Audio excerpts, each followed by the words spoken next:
Hi, my name is Jessie, and today we are going to talk about blockchain. First of all, a blockchain is a distributed database of arbitrary records.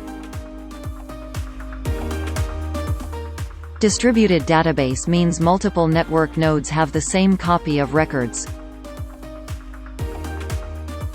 Arbitrary records means each record can hold any sort of data.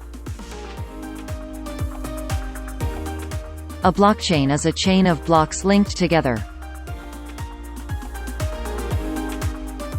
Each block has a header and a payload. Payload holds one or more records which are useful for blockchain participants. The header is used to facilitate block validity and system integrity. Contents of the header depend on blockchain implementation. Usually, it contains at least block creation time, hash of the payload of this block, and hash of the payload of the previous block.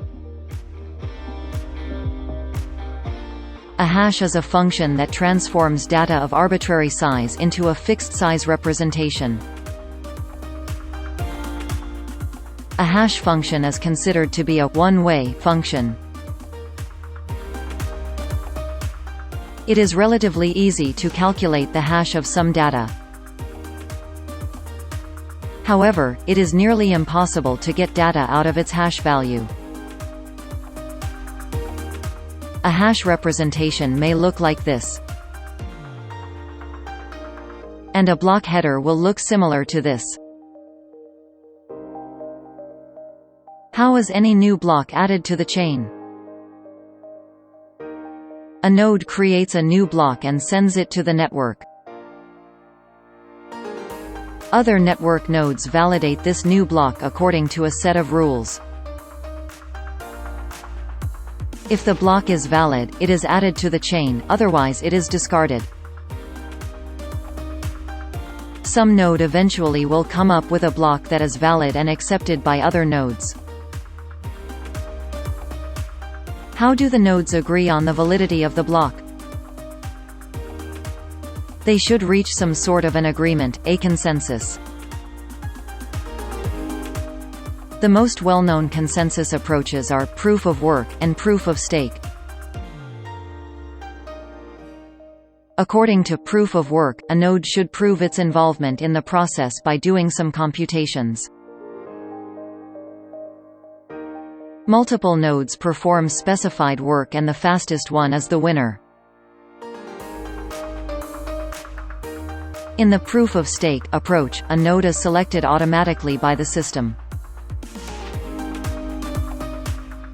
In both approaches, a node that formed a new block is rewarded. Lastly, blockchain can be public or private. Public blockchain is open for everyone and anyone can get access to all the blocks. Private blockchain grants access only to dedicated participants.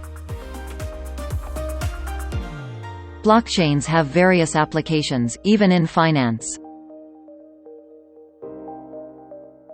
In the next video we will take a look at Bitcoin and its blockchain implementation.